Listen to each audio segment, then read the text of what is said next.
2015 had It Follows, 2016 had The Witch, this year had Raw, and now it has this movie.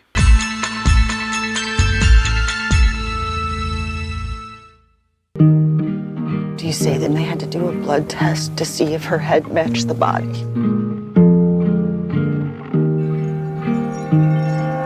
The Blackcoat's Daughter is directed and written by Oz Perkins, son of Anthony Perkins from Psycho, and it stars Kiernan Shipka, Emma Roberts, and Lucy Boynton, and it tells two parallel stories. One is centered around two girls stuck at a boarding school over winter break, and they find that they're not quite alone there. And the other is centered around a mysterious girl hitchhiking up to northern Connecticut, and she's picked up by a very kind-hearted couple. The release behind this film is a really long and complicated one. It was originally set to come out, I believe, 2 years ago, and it is technically Oz Perkins' directorial debut, but due to all the distribution delays and release delays on this film, his second film, I'm the Pretty Thing That Lives in the House, came out before his first film. So it was also originally titled February, but for some unknown reason it was retitled for its US release. Now that the history lesson's out of the way, let's talk about The Blackcoat's Daughter. This is a massively impressive directorial debut, and it really makes me excited to see how Perkins' career flourishes from here, because this movie is fucking amazing. Perkins has a really unique understanding of creating anticipation and dread, and it absolutely shines through in every inch of this film. The level of anticipatory dread that exudes from every single second of this film is really, I would say, comparable to that of The Witch. Perkins knows how to use kind of every inch of the frame in order to create this constantly building sense of horror. And he does this through these really wide, incredibly slow-moving, slow-panning, slow-pushing shots of the snowy, empty campus. And it really serves to create this sense of anticipation, and it helps to feel this overarching, horrific presence that's never actually seen, but can be felt for every single second of the runtime. Also, the sound design in this film is absolutely brilliant. That's one of the other things that adds to the overwhelming atmosphere of this film, which is just so intense. It's one of the most tense, dread-inducing films I've ever seen. This film's fairly quiet, but there's always a droning ambience to it. And at times, that drone will increase, and it'll get louder and louder until it crescendos and leaves you incredibly tense and nervous, and then it'll just drop out completely and be completely silent. Or it'll cut to a different scene and be completely silent, and it leaves you really uneasy and really uncomfortable, and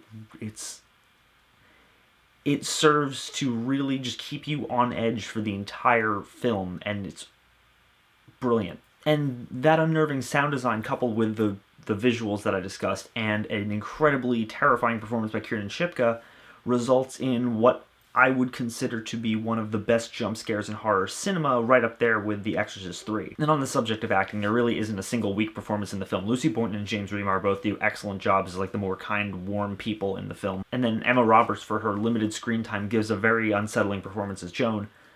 But the real star and the real reason I want to talk about acting is Kiernan Shipka, who gives an absolutely incredible, phenomenal performance as Kat. She completely loses herself in this role, and she is captivating for every single second she is on screen. She manages to maintain a really cute innocence throughout, but that does not stop her from being fucking terrifying, and oh lord, is she fucking terrifying throughout this film. There are certain aspects of the film I would love to talk about, but they require me to discuss spoilers, so what I'm going to do is rate the film first, and then I will discuss the more spoiler-heavy aspects of the film that I really loved. Guys, The Blackcoat's Daughter is one of those films where I don't have a single dislike to mention, and I mean, because of that, I have no choice but to say that this film is a fucking genre masterpiece, 100%. It's chilling, it's atmospheric, it's expectation-defying, and I dare say it's brilliant. Fucking check it out. Absolutely, just 100% check this movie out. Now, I'm going to talk about some spoilers, so if you haven't seen The Blackcoat's Daughter, I urge you to do so, and I would also urge you to click away in 5, 4, 3, 2... This film is the type of film that asks the audience to fill in the blanks. it does not give you all the answers outright. Some answers it really trusts you to do the legwork and think and figure out for yourself, which is great because the best kind of films do that. And what this movie does really well is take your expectations and completely flips them on their head.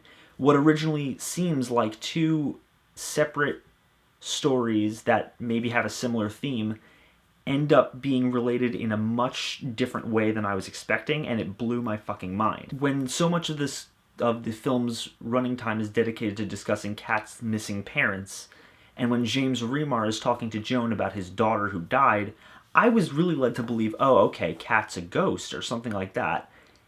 So when he pulls out the photograph of his daughter and shows Joan, and it's fucking Rose, not Kat, I was floored because the simple implications of that are, they change the entire nature of the film, and it completely changes the tone of every single scene with him and with Joan. Especially once you get to the eventual realization that Joan is just an older Kat under an assumed name.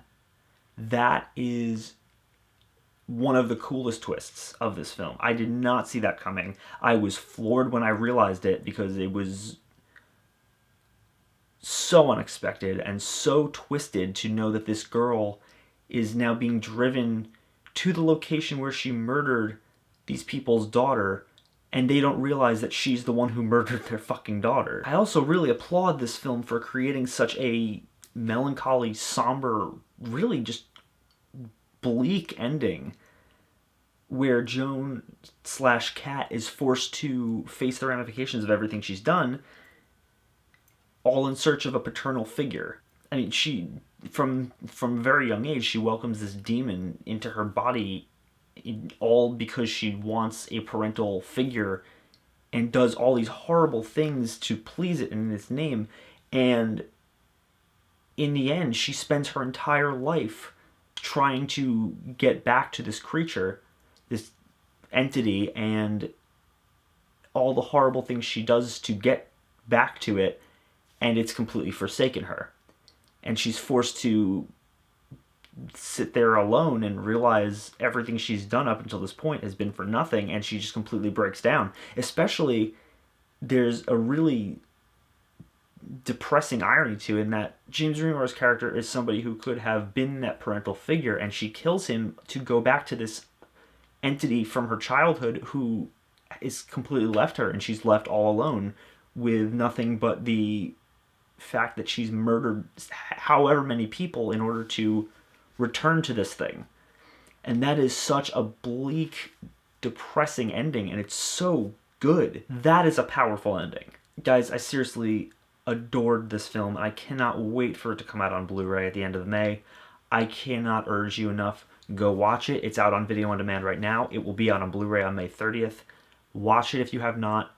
I really can't stress that enough. If you have watched it, please comment below and let me know what you thought of it. I would love to discuss this film with you further. Thank you guys so much as always, and you can like and comment and subscribe, and we'll have more crazy shit like this. Thank you. I mean, I just wish you could stay and see my performance. That's all.